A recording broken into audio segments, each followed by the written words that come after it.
আমাদের দেশের লোক অনেকেই আছে বিদেশে আসার জন্য কি একটা হই আনন্দ উল্লাস করে, আমি বিদেশ যাব পয়সা কামাবো। আসলে যতটুকু পাবেন এতটুকু না। বিদেশের মার্কেটে আসার পরে আপনি পয়সা কামাটা আপনার জন্য অনেকটাই টাফ হয়ে যাবে, অনেকটাই কঠিন, এত সহজ না। ঠিক আছে, অনেক হাজার হাজার মানুষ দেখেছি আমি এখানে বর্তমানে অনেক কষ্টের ভিতরে আছে, বহুত কষ্ট।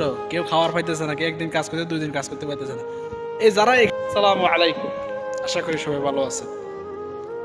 এখন রাত্রে বাজতেছে একটা, তো ডিউটি শেষ হয়ে গেছে, রুমের দিকে রওনা দিয়েছি। এখন একটু ঘুমাবো, রেস্ট করব বা এদিক সেদিক করবো, এই আর কি। কেননা এখনকার যে একটা সময়, এখন ভালো লাগতেছে, হাওয়াটা অত্যন্ত ভালো। যে বাইকগুলো সৌদি আরবে আসতে চাচ্ছেন নতুনভাবে, তো তাদেরকে আমি একটাই উপদেশ দেবো, আপনাদেরকে আসেন। আমি না আসার কথা বলবো না, আসেন, অবশ্যই আসেন, অবশ্যই আসবেন। কেন না আসবেন না, অবশ্যই আসবেন, পয়সা কামাবেন। আমাদের দেশের মতো এতটা পরিস্থিতি খারাপ হবে না এখানে আসলে, ইনশাআল্লাহ। যারা দেশেতে কাজ করতেছেন, দিনে আনিন দিনে খাইতেছেন, অনেকটাই কষ্টের ভিতরে আছেন, বা ফ্যামিলি আত্মীয় স্বজন নিয়ে অনেকটাই কষ্টে আছেন, সেটা আমি ভালো করে বুঝতে পারি। আপনারা আসেন, আসার আগে অন্তত পক্ষে ইংলিশটা একটু শিখে আসলে ভালো হবে। যেগুলো হোক না, ইংলিশ সবচেয়ে থেকে ইংলিশটা উত্তম।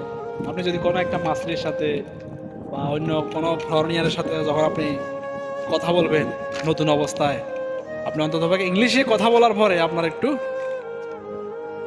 ভালো একটা ফ্যাসিলিটি পাওয়ার সম্ভাবনা বেশি। ঠিক আছে, তো হ্যাঁ বলতে পারেন আমরা যখন আইছি আমরা কি করছি, আসলে আমরা যখন আইছি আমরা তখন কিছুই জানতাম না।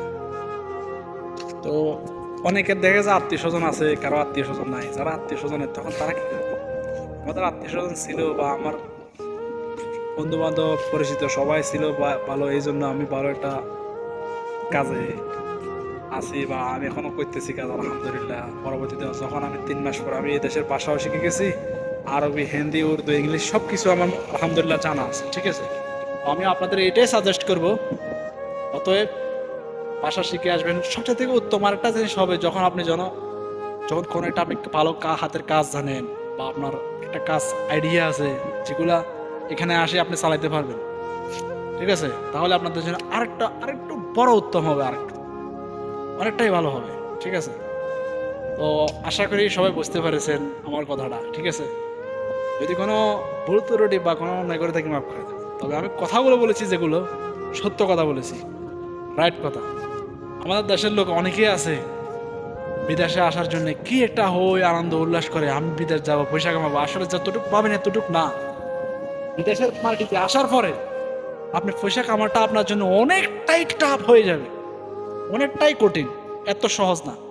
ঠিক আছে, অনেক হাজার হাজার মানুষ দেখেছি আমি এখানে বর্তমানে অনেক কষ্টের ভিতরে আছে, বহুত কষ্ট। কেউ খাওয়ার পাইতেছে না, কেউ একদিন কাজ করতে 2 দিন কাজ করতে পাইতেছে না। এই যারা এখানে মরে কাজ করে, যেগুলো এই দেশে ইশারা বলে, তাদের দিকে দেখলে আপনারা এমনি আপনার অবশ্যই মনটা ঠিক হয়েছে, তারা কত কষ্ট করতেছে রোদে শীতে ঠান্ডায়।